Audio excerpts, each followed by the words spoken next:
right, here we go. OverDrive off and running. TSN 1050 on the TSN app, your home smart speaker, and up on TSN 2. Brian Hayes, Dave Feschuk of the Toronto Star. Did you send a tweet to Taylor Swift today, Dave, asking her to come to Canada? Yeah, you should have. Got to get on that. I am outraged. As you should be. I mean, Justin Trudeau has tweeted. You'd think he'd have better things to do, but apparently he's on Twitter, or one of his handlers are on Twitter. And we got to be consistent here because we were goofing on the MP out in Alberta who was complaining that T Swift wasn't coming up here. And now the Prime Minister is tweeting at her. Oh, yeah. Which is incredibly embarrassing. Well, it is, but you gotta be on the side of the kids, man. I guess so. Gotta be on the side of the kids. The youth will vote. Right? Do they vote? They will. Eventually they'll vote. Eventually and they might vote for him. Because he wants to get T Swift up here. Exactly. Yeah, you could be onto something there. Good to see you, man. It's a good cause. Good to see you. Good to see you. Yeah, listen, it's always a fight for the vote, right? It's always a fight for the vote. I mean, that Taylor Swift tour, she's in Kansas City tonight, I think, or tomorrow. And I was looking at the ticket prices. It just continues to shock me. It's the amount of money people are spending. Outrageous. It is. And you're looking at a guy that did that for my wife's 40th birthday. Oh. Yes, we went down to Detroit. I will not even admit publicly what I paid for those tickets. Can't.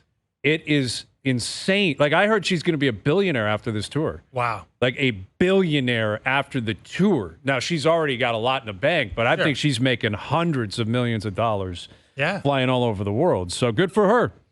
Good for her. But you saw the tour already. Oh, I've seen it. Yeah. Yes, it's quite something. The review is? Quite something. Yeah. Quite the entertainer.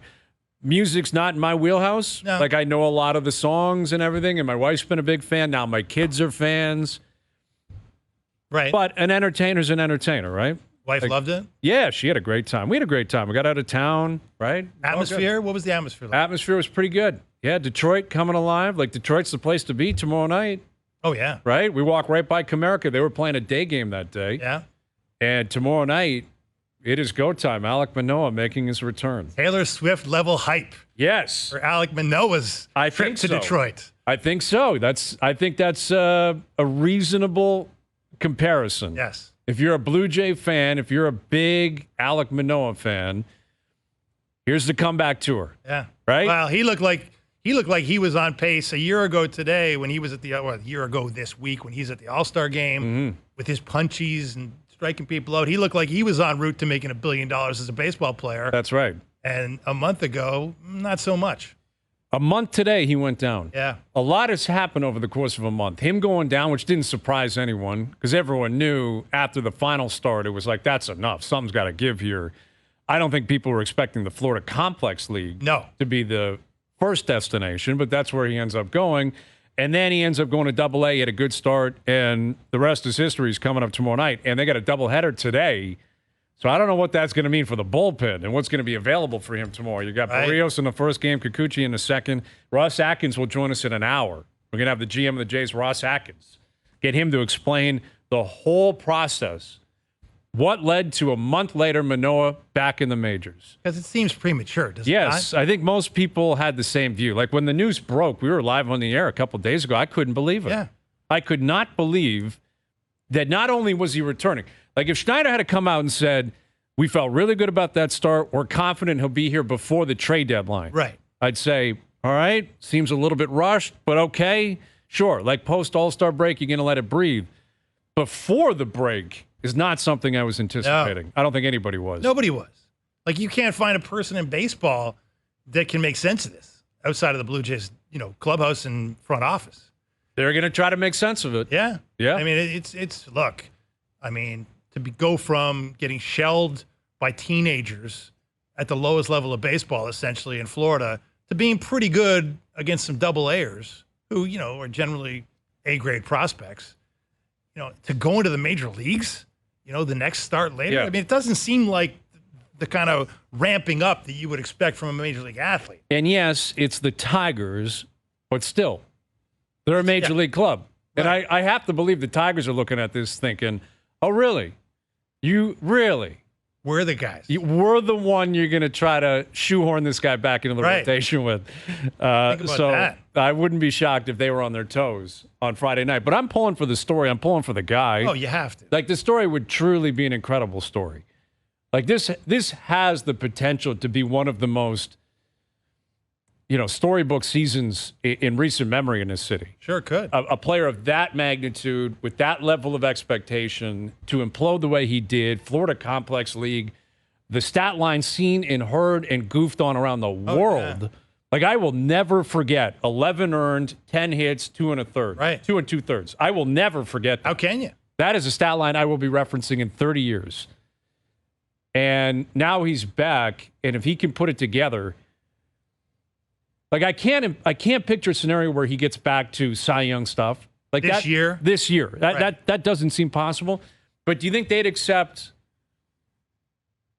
like fourth in the rotation type production? Yeah. The rest of the way. If they looked at him and said, give us, whatever it is, 13, 14 more starts, 4.5 ERA, you average 5 2/3 an out, and give or take, you think they'd, I guess they'd have to accept that.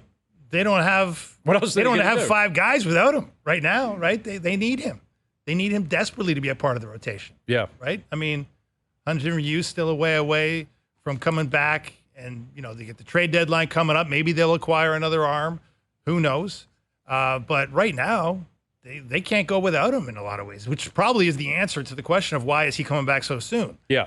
Or a big part of the answer of why he's coming back so soon. Right. And this sport is based on numbers and projections and what needs to break your way in order for it to all work. And this was a big card in the house of cards. Oh, yeah. Right? Like this was a foundational piece that Manoah was going to supply you with really good stuff. Yeah. And it was a given. It seemed like a given, and they've been very fortunate. No injury issues with the rotation. This is not an injury that Manoah's been dealing with. I mean, if you had to bet, like, who would be the problem in this rotation before the season, right? There were some candidates just screaming out. Yes. Like, in terms of, you say Kikuchi. Kikuchi and Barrios were Barrios. fighting for that mantle. You were like, can the big question when we were sitting here on shows like this, it was always, do you think Kikuchi can be respectable? Mm-hmm. And we were kind of snickering as we asked the question, right? Because probably not was the answer. Mm-hmm. And do you think Barrios can find it again after the debacle that was last year? And, there was no sure thing there. As much as he had, the track record that said there was better there, he hadn't shown it as a Blue Jay. Yeah.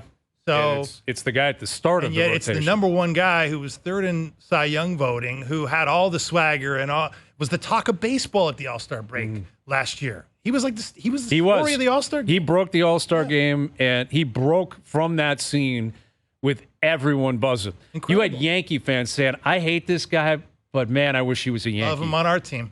Red Sox fans hate this guy, but man, I wish he was a Sox. Without a doubt, he had the swagger.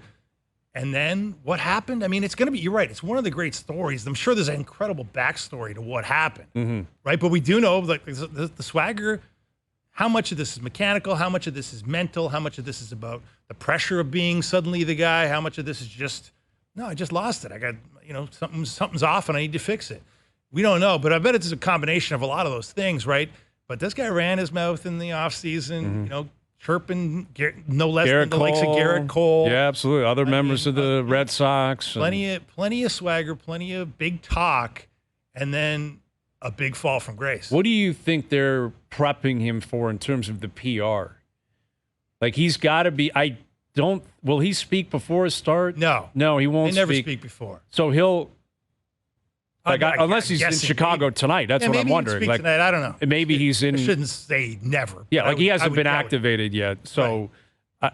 I would suggest he probably won't speak until after his start. I would bet. And if it goes really well, then it'll be a very rambunctious scrum, a positive scrum. He'll, I'm sure, be an incredibly excited guy. But if it goes poorly, then that scrum, that's going to be a strange media scrum. It will. And, this team, like every other team in pro sports in 2023, PR is a big part of the operation. Mm-hmm. What are you selling? What are you willing to say? How close to the cliff are you willing to go? Because they really don't like when you go over the cliff with details, right? With honesty and with candor. Even showing emotion. It's weird how the teams don't love that anymore. Yeah. Right? It's like, because sometimes a really flamboyant personality would get carved up by the media, but it didn't seem like the team had any issue with that. Now it's kind of the opposite. It's like the media loves it. they're dying for it. And it's like the Leafs, the Raptors, the Jays are like, just chill, man. Just relax. Don't get stilly. Keep it in-house. It's amazing how fast you like. It's kind of flipped. It's flipped. Like we saw it last night with Ellie De La Cruz, this phenom, 21-year-old phenom playing with Joey Votto down with the Cincinnati Reds. This. I guess they're calling it Knobgate because he had the knob on the bat that the Nationals didn't like, and they called the umps out to check the knob.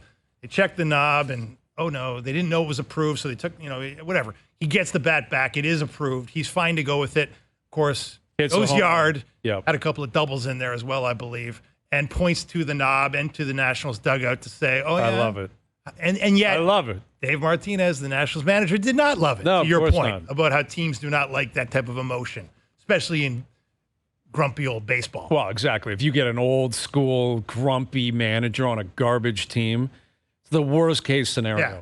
The worst case scenario. That was La Russa in Chicago. Yes. It's Buck down with the Mets. For sure. Just an old, principled.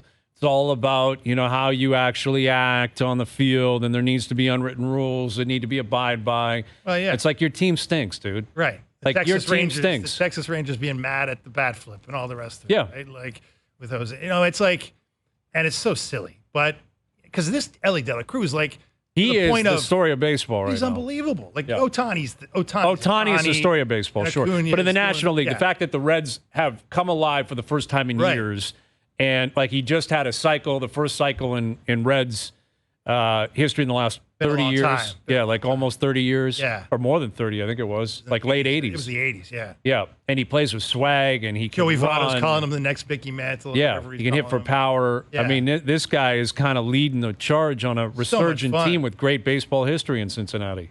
And so much fun to watch. Yeah. Like I'm flipping through the baseball package at night, and I just want to watch. When's this kid. guy getting up? Yeah, and he's a great hitter. He's so fast. I mean, he kind of reminds me of Usain Bolt. I'm not saying he's that fast. He's not as fast as Usain But he Bolt, comes out of the box flying, man. He motors Yeah. in such a graceful way, and it's incredible to watch. It's just pure power. Right.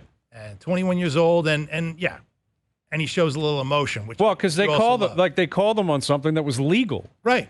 right? Like it'd be one thing if it was illegal, he got clipped, and then he was all acting pissy about it and still tried to get back at them. But he's sitting there saying, "This is fine. It's Yeah, legal. it You're was wasting approved. everyone's time. Right. It's been approved, and I just hit a bomb off you. Right. Come get this one."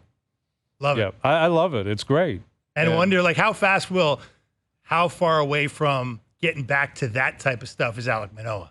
Is it like one good start and he's back to being It's a good question. Like how flamboyant where is he going to place his own leash in terms of feeling comfortable like he's back? and have swagger? Right. And- Like it can't be a start. Like Yeah. I think Friday just almost feels it's not a preseason start because it's a real game. Oh, yeah. But it's almost like just get it out of the way with, and then you're disappearing for the All-Star break, and then the reset will be complete. It almost feels as if the game tomorrow night, the start tomorrow night, is a part of the process, and he actually returns post All-Star break. Yeah, that's possible. Like if that makes sense.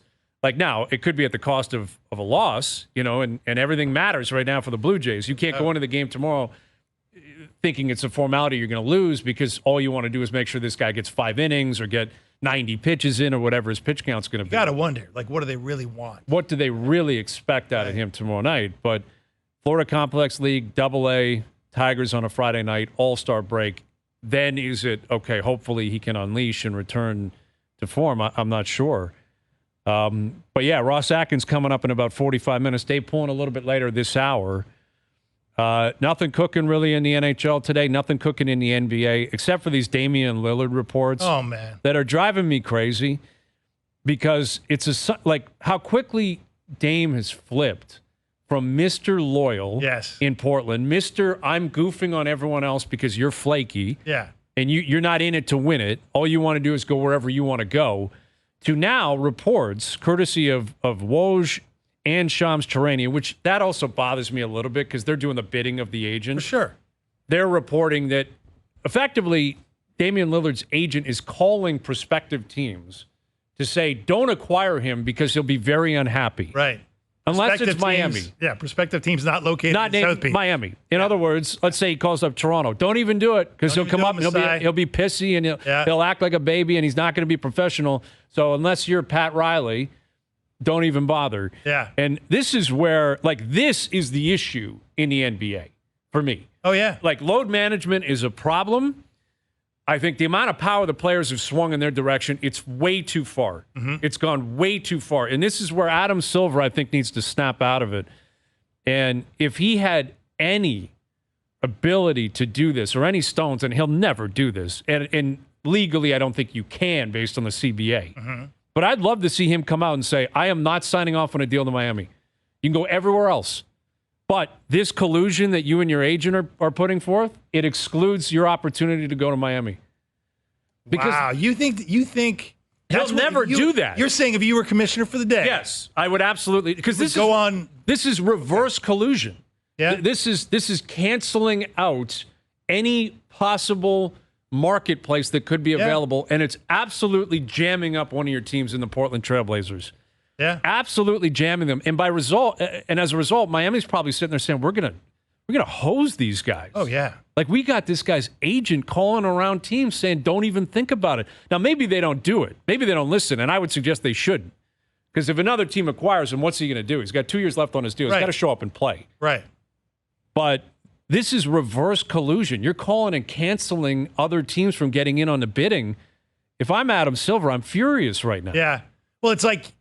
We saw Bradley Beal, moved over to Phoenix, and he was one of the few guys with an actual no trade. But this is essentially Aaron Goodwin, Dame Lillard's agent.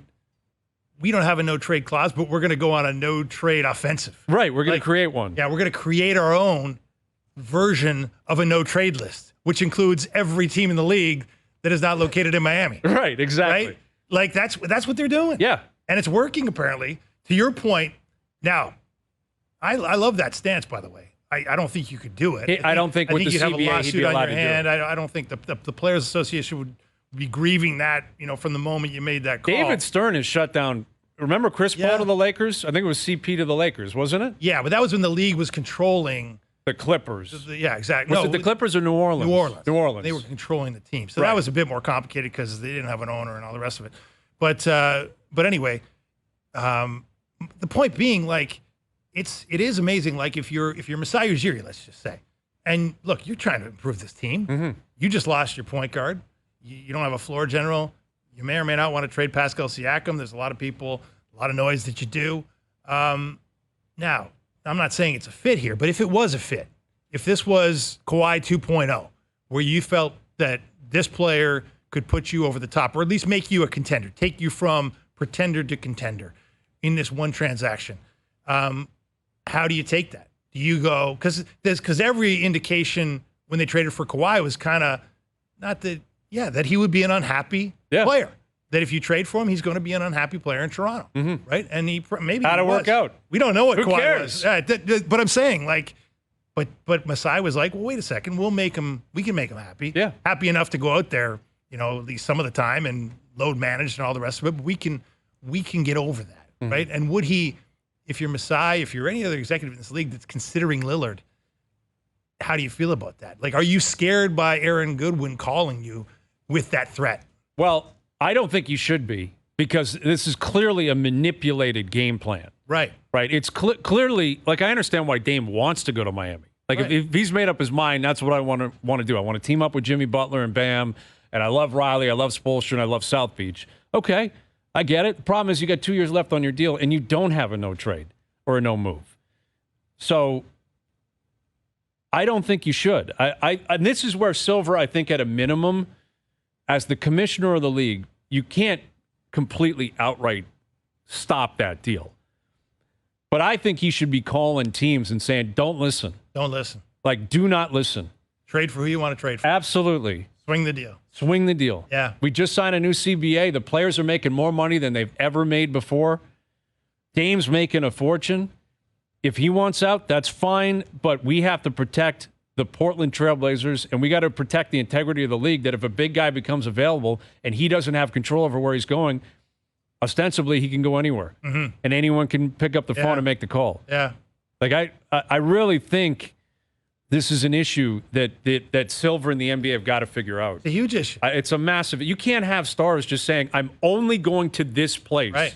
And it works. And it works because the league has given so much power to the players. And it's that implicit threat that if you don't give me what I Right. want, I'm going to I sewer can make you. your life hell. I'm going to sewer you. Yeah, I'm not going to show up. I'll be Right. out of shape. I'm not going to be happy. I'm not doing any extracurriculars. Which again, you look at it, you're like, dude, you're making like $45 million a year. Right.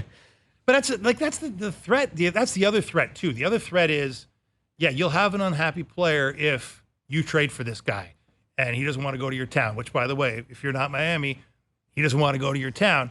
The other threat is if you're the Trailblazers and you don't give him what he wants, you've somehow done this guy dirty, and that will linger. That reputation. See, that I don't buy at all. You buy that? No, I've seen that report too. Players are watching. Players are watching. Really? How will they treat this guy? Yeah, exactly. How many players are dying to go to Portland anyway? Right. How many big name free agents have signed there? So what? This is going to stop.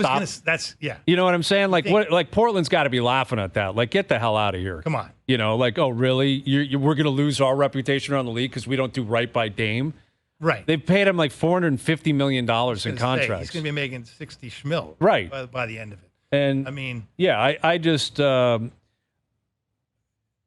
I think you got to legitimately ask yourself, like, I thought the reason Dame wanted to move on was because he wanted to win. I thought he wanted to stay in Portland with the understanding that they would go all in to try to win. And I think that's why he's pissed off. They kept the third pick. They took Scoot Henderson. He wanted that flipped. So is it about winning or is it about Miami? Right. Because, like, what if you get traded to Boston? Yeah, that could be about winning. I think they probably have as much of a claim, if not more, than Miami does, that they're in a window to win if they keep Tatum and Brown. Well, Tatum's a better teammate than everybody Miami has. Exactly. Like, what if Milwaukee steps in somehow and Giannis is healthy and it's all good? Yeah. That's not going to work for you? Right. Like, is it about winning or is it about South Beach and Miami? Or it's about weather.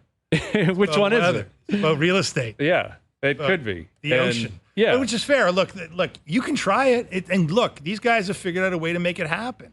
But you're right. Like when Masai Ujiri came out in the offseason and said, at his end of season press conference, and said, players moving teams is the new free agency. Like that tells you everything you need to know. Yeah. Like these guys, the contracts are not really worth the paper they're printed on. No, it really doesn't matter. Like you're under contract, so what? I don't want to play here anymore. Yeah. Okay, we'll move you. That's essentially what is happening in this league every day. And how often is it the shoe on the other foot where teams are like, we want to move on from you? Wow. Like that doesn't seem to be happening much in the NBA. It might be happening in Toronto right now. With Siakam. Where maybe is it more alarming that your guy wants to be traded or that he is leaking through the media that he will not sign in the place you trade him because he doesn't want to be traded? What's more alarming? Right, because Pascal's kind of playing that game too, by all accounts. Yeah. Like anyone that's kind of in on me, I'm not signing long term. I don't want to leave. And you know, what's that about? Is that about winning or is that about the fact that he sees his best chance at a supermax contract in Toronto, which would require him making the All-NBA team this coming season? Mm-hmm. He sees one road to making the All-NBA team, and that's being the guy in Toronto. The man in Toronto. Right. Certainly the easiest route. I'm not saying he couldn't do it anywhere else. I'm not saying he couldn't be All-NBA if he fit in the right place somewhere else. We know he's talented. We know what he's done. Yeah. But if you're like, do you take that as an affront if you're Masai Ujiri? Oh, you know, Portland thinks they got problems because their guy wants to go one place. If you're Masai Ujiri, how do you take it that there's been a threat essentially made that, by the way, I'm not going to be happy if I get traded. Mm-hmm. I'm not going to sign where you trade me, and therefore trying to scare off potential trades. Yeah. Trade partners. Yeah, it's not it's a Wild West in the NBA. It's crazy. Yeah, it really is. But if you're Masai, like we know Masai Ujiri. If anything, that'll make him want to trade him more. The idea that Pascal has tried to somehow threaten or somehow sabotage the process to some degree. I'm not saying it's not blatant sabotage, but it's certainly not helping. Well, especially if Masai sniffs out that you're looking for, a pathway to the supermax, as opposed to that one out. You don't need to be be a bloodhound to sniff that one. But listen, I could appreciate it if it's like you got a winning program here and you're in a championship window. Like if you're DeMar DeRozan, I don't want to get traded. Hey, I don't want to leave here because I think we're about to win. I give my heart and soul to it. Yeah. Like if they're, and you could come up with other examples throughout the league where that's the case. Klay Thompson could, sabotage something and say, I don't want to leave here. Look what I've done here, and I think we can keep winning. But if it's not about, I want to sabotage to win, but a sabotage to put up, 28, 12, and 5. My 35%. I want my 35% of the salary cap. That is a bit of a different story, for sure. It is a hugely different story. Hugely and I think different that's story. what you're looking at here. Ross Atkins, just after 5 o'clock, on the decision to bring up Alek Manoah. What has he seen behind the scenes that we have not been privy to? Ross is coming up at 5 o'clock sharp. Dave Poulin will join us on the Leafs, what we're hearing out of them, other news and notes throughout the NHL. He's coming up. Connor Brown on the show today, too, one of the newest members of the Edmonton Oilers. A good friend of the show. We haven't had Connor on in a long time. OverDrive continues with Dave Feschuk of the Star and Brian Hayes, TSN 1050 and on TSN 2. OverDrive continues, brought to you by FanDuel, bringing you everything from the opening line to the final score. Brian Hayes, Dave Feschuk of the Toronto Star. Saw Ottawa signed Zach McEwen today. There are some big boys in this division now. Oh, yeah. Like monsters, with Reeves signing with Toronto, Lucic back in Boston. Tanner Jeannot is tough as nails down in Tampa. You got Zach McEwen in Ottawa. Like, there's going to be heavyweight. He is a big boy that can fight. Like, heavyweight, which I kind of like. I got to be honest. I know the game is changing, but it's almost like it's an understanding within this division anyway. Everyone's going to have one. Yeah. We're all going to have one monster, and I guess then, in a way, it cancels everything out. So I'm not sure what the benefit of the one guy is necessarily, but kind of feels like how it used to be, where there was always that one policeman, the 12th forward.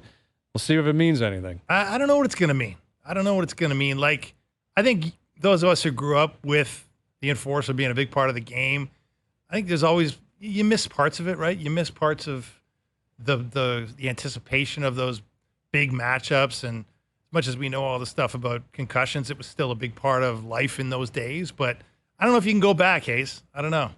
No, I don't know if you can either. And listen, it's not like McEwen is on the same level as, like, Reeves, Lucic, Jeannot are legitimately three of the best 5 or 6 fighters in the league. Yeah. Like, and I believe Jeannot's gone with both of them. I don't know if Reeves and Lucic have ever fought. Feels like they may look at each other and say, I'd rather not. Like, they're both monsters. Like, monsters that are legit terrifying on the ice. Here's Dave Poulin, our TSN hockey analyst. Do you think they cancel each other out, Pooley? Like Reeves, Lucic, I mentioned Jeannot. If you're the other teams in that division, do you feel like you need a guy like that now, or what? Oh, I'm sorry. I thought you were talking about me when you said they're absolute monsters on the ice. I just joined that conversation. I could be, Pooley. That would be applicable. Hey, gentlemen. I think it could be, it could be the presence of those players. They're all arguably fourth-line players at this point in their career. Mm-hmm. And that was a pretty heated conversation that a number of us were in last Saturday on that conversation. You were coming across the top of me, taking a swing, like right over the top of the referee, taking a swing at Craig. MJ and I were going at it nose to nose, and we never get to do that. It was great. And I think I'm on the side that it is still a factor in the game. And it's not about fighting, it's about presence. And, you know, and MJ was adamant that guys that doesn't a factor at all. I still think it is. I just do. I know I played in a very different era. I also played for teams in which I never went into a building concerned physically of what would happen, ever. So, and I wasn't tough. I just played for really, really tough teams. Oh, you were tough, Pooley. Don't sell yourself short. But let me ask you this, though, to be the devil's advocate.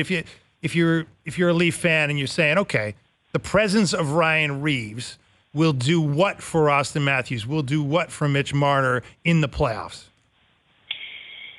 So it's the knowledge that he's there. He's going to finish checks. He's going to be a deterrent in the fact that they have a physical presence on their bench. If one of those guys is to get run over, I thought it was a factor in the Florida series. I just did. I thought that Florida was physical. Now, they were physical with guys that aren't, they were physical with the Sam Bennett's, but I thought they had the better of the Leafs physically. And it's funny how we get into these conversations, and particularly in the offseason, and people get really angry with you. They get angry with you and I and Bryan when we say something like that. But it's simply our opinion on what we're watching. And I just thought physically that Toronto was on their heels at key moments in that Florida series. And it was the relentlessness, the goal, I'm not sure the exact, it was a goal that Florida scored in which Marner turned it over first in the neutral zone, and then Matthews turned it over inside the blue line. Game 2. Yeah. And on the Marner play, Bennett was coming full blast at him. And that's a play that Marner makes. And he didn't make it. And I think the Bennett, was coming absolutely full head of steam at him. And then Matthews gets that puck in an unfortunate place right inside the blue line. There's nothing to do with it. It gets stripped, and, your two best players have just turned the puck over in a short sequence. And I think physical play. Now, what would he do in that case? At some point early in the game, he may have addressed Bennett and said, just as far as you know, every time you even look at one of our guys, I'm running over Barkov, I'm running over all of your guys. Like, that's what I'm going to do. It's planting a seed of doubt. And it, and it's not going to change.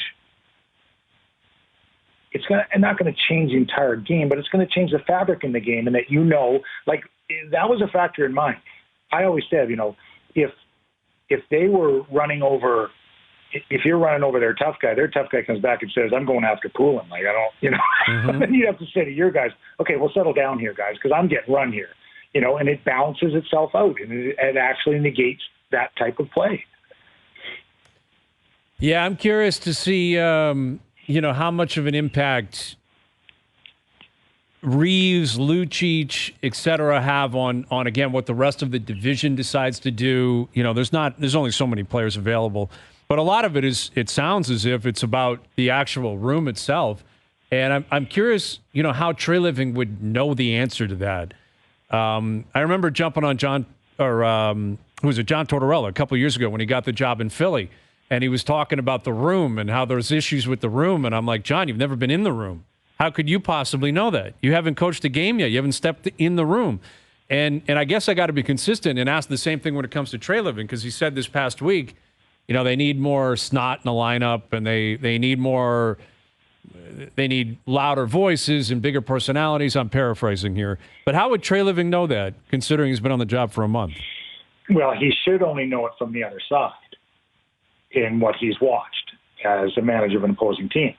But I agree with you. It sounds like it's what he has been told. Now, part of his due diligence is talking to people. And whether that's players, whether that's trainers who are a vault of information guys. Mm-hmm. They watch, see, hear, everything. Assistant coaches, they've got an extensive management group here. Now, they're not in the locker room, but it may be their perception of watching the team and factoring that into the locker room. But the thing you talk about, those personalities, those are big personality guys as well. It's not just their play, right? They're big personalities. And there's a swagger that comes with a Ryan Reeves walking in your locker room. There just is. There's a swagger with Milan Lucic walking in your locker room. Is it always successful? No. Does he always play for winning teams? No, but he's been a part of winning teams and been a part of the good formula. And if an ingredient you think is missing, and you can address it, then why not address it at a nominal cost? Poole, you've been in the negotiating room, at the negotiating table with players over your career as an executive in this league. If you're sort of taking a step back here, we're playing the waiting game with the Maple Leafs as we await the result of negotiations between the team and William Nylander and Auston Matthews. How would you be approaching this summer with those two gentlemen specifically? This is a tremendous challenge, Dave. It really is. And the fact that all of the outlying factors, they're out there, the cap being flat, the numbers that you're working with. This isn't a blank script here. You're working with numbers. And it's interesting if you were to say to Willie, who's going first, we're going to ask everybody to take some sort of a discount from what they feel they can maximize their deals at. And Willie looks back and says, I just did that for 4 years at a significant discount, not just a discount, but a significant discount to the tune of $4 million plus a year with all of those guys, each one of them. And I think once again, I'm sitting patiently waiting for Matthews to go first. And that's the hammer. But where does Matthews go? I think the term is really going to be a significant impact on the number. The shorter the term, the less number if it's going to go up. But I think both sides, I think Matthews' side, if I'm in Matthews' camp, I'm fighting for the shortest term possible. And it sounds funny because if you were going to offer me 8 years at, pick a number at 14, you'd say, well, of course you're going to take it. But he's already made money, and he's going to make more money. The cap is going to go up. And what would be the peak time coming out of it? It might be 3 years. It might be looking at, a 3-year situation saying, I can revisit the market. I can come right back to it and be in a powerful position, be in great shape, way more money in the market, and have 3 great years, which I know I'm going to have. And by the way, then I'll be 28 years old. Right. Then I'll sign my 8-year deal. So that's the moving part around Willie is the Matthews situation. And Marner and Tavares don't factor specifically into this. But, for Willie to step up first and say, great, I'm going to take a discount here. Boy, it didn't work out for him last time in any capacity. Mm-hmm. What's your read on this DeBrincat situation, Poulin, and how Ottawa should possibly handle this? Well, I wouldn't be surprised to see him just play the year. They're club-selected arbitration, so they can take that figure down, and it's $9 million as a qualifying offer, and they can take that figure down 15%, so into the sevens. But, if you're Ottawa, you knew this was the situation when you traded for the player. The cap hit is $6.4 million. But the way Chicago stacked the contract, it was $9 million coming out, and that would be the qualifying offer. So the third year of the deal is $9 million. That's what he made this year in base salary. And so that's the QO coming out of it. And it's great on DeBrincat's part because that sets the bar, but it doesn't have to start at that. He would like to have signed a longer-term deal that wouldn't have a 9 in front of it. It doesn't appear that's in the works. The market's pretty dry. I can see Alex DeBrincat playing as an Ottawa Senator this year, particularly if it comes back and they win that arbitration at, come back at, I think it's 7.65. He's a top 6 player. He had 27 goals last year. He can go right back up to 40. He scored 41 twice in this league. He's a legitimate goal scorer. Mm-hmm. I could see it playing out, Bryan, and him being an Ottawa Senator this year. And then he's got every reason to play. He's going to be unrestricted free agent at the end of the year. But it not being, and I think you could see this in more situations around the league. It's not nice and smooth coming out of this because we're still impacted so heavily by the pandemic. Yeah. And I think it'll be awkward because the cat is out of the bag that he doesn't want to be there. And the media will be all over it. It'll be possibly uncomfortable. Ottawa needs to take a step, though, and they might need DeBrincat to do that, even if he's going to walk at the end of it for nothing, because that kind of feels like what would happen. Let's say they get to the trade deadline and they're 3 points into the playoffs. They're not going to flip them. They made the playoffs in years. You got a GM there in Pierre Dorion that needs to show progress. You got a new owner out there. Like it kind of feels like that's what would happen. You either trade him now or he's going to walk for free. That kind of feels like what you're dealing with here. That could very well be the case. But if you're a playoff-bound team, and Ottawa certainly hopes and has to be a playoff-bound team this year, I believe, mm-hmm. and you've made the adjustments that you've made, would you trade for an elite goal scorer who would be having a great year like Alex DeBrincat if he was going to unrestricted free agency and he was available at the trade deadline? Chances are you'd give up assets, Bryan, to acquire a player like that. If you're going to say, look, we're a really good team, we're a goal scorer short, okay, we can go out and get DeBrincat at the trade deadline this year. He's a proven 40-goal scorer. He's having a great year, and we can plug him into our top 6. And instead, you're saying we can keep Alex DeBrincat. We know he fits on this team. We know he's a part of it. It's not a risk to see if he fits just after the trade deadline. So it may be a true own rental that lasted for 2 years. And if that were the case, you're going to see some new, I guess not rules is not the right thing, but some new things happen with players, the way they're used, the way they use teams. And I use that term both ways. And it may be in the best interest of Ottawa to do just that. And then your victory at the end of the 2 years of getting Alex DeBrincat and giving up a first-round pick for him is you are rewarded back with what would be, almost $8 million in cap space at the end of the year. All right, Poulin, we'll leave it there, buddy. Thank you for doing this. We always appreciate it. Thanks, guys. Have a great day. Dave Poulin, our TSN Hockey analyst. Yeah, weaponizing salary cap space and being able to use it. Now, it's different in certain markets, and Ottawa would probably be a little bit gun-shy there because, how many free agents are you going to get? Are you going to overpay guys just because you have money? But at some point, that's got to be, a part of the conversation here is the hockey world is programmed at asset management. If a guy's going to walk for nothing, that's not a good thing. Mm-hmm. And more often than not, that is the truth. For sure. But with a finite number and a salary cap, you're never actually just losing anyone for nothing because you're freeing up that cap space. Right? Which every team in the league right now is like, we can't do anything. We can't do anything. Well, if you let some guys walk as opposed to constantly acquiring pieces and constantly being up against the number, you might have some freedom on July 1st in the future. No, that's true. But if you let talent walk out the door and you can't replace it, you got a problem. You're in trouble. Right. For sure. Well, all but I'm I see what you're saying. Is if DeBrincat walks for nothing, which very well could end up happening, he's actually leaving behind, $7.5, $8, $9 million that you can use to fill that role. It's not just a dead cap situation where you have nothing for him. You're going to fill that with someone else, possibly multiple players that actually could accumulate to the same type of value one player is going to bring you. Potentially.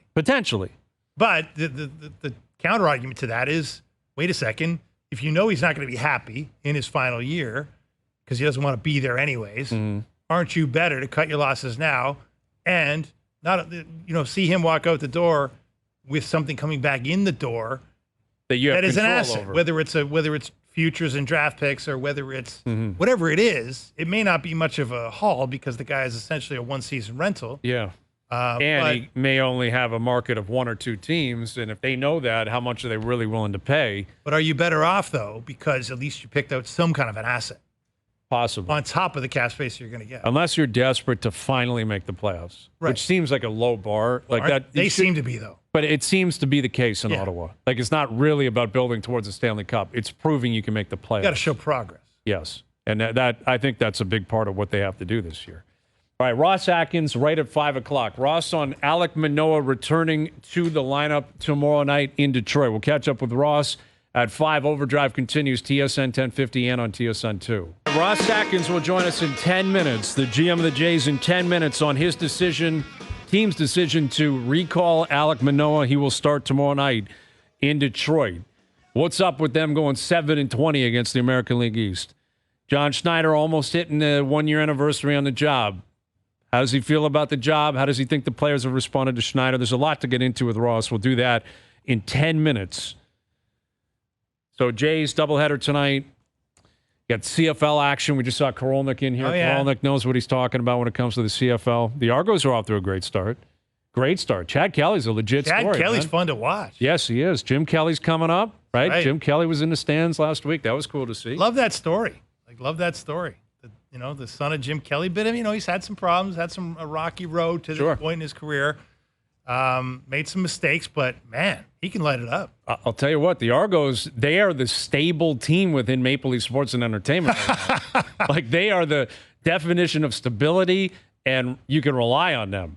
Because Toronto FC is an absolute disaster. It's a mess. An absolute disaster. And, the Leafs and Raptors are not disasters by any. They're not, they're not in turmoil or anything like that. But a little bit maybe. Well, I mean, not turmoil, but they're not in great places. They're not. They're being doubted. Yes. Locally and I think nationally, right? Like, people are wondering, what's the plan here? What do you think is going to actually happen here with this group? I haven't asked you about Tannenbaum pulling some shares out. Yeah. I guess that could be a little bit of a fight. It doesn't sound like Bell and Rogers are ecstatic about that. No, they're not. But why do you think he'd be doing that now? Well, just because of the price, or you can free up $1 billion or something close to it, right? Just by selling. And he's not.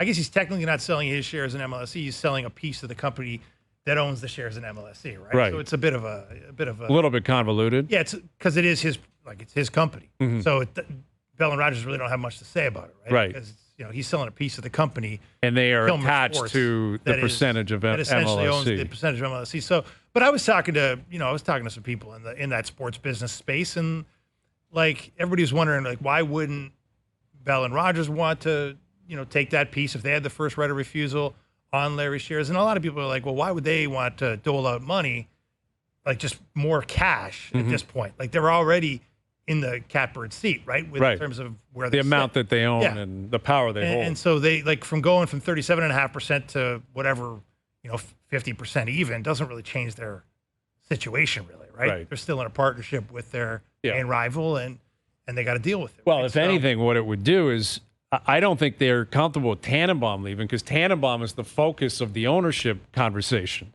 Even though he's in the minority, it's always Larry, Larry, Larry.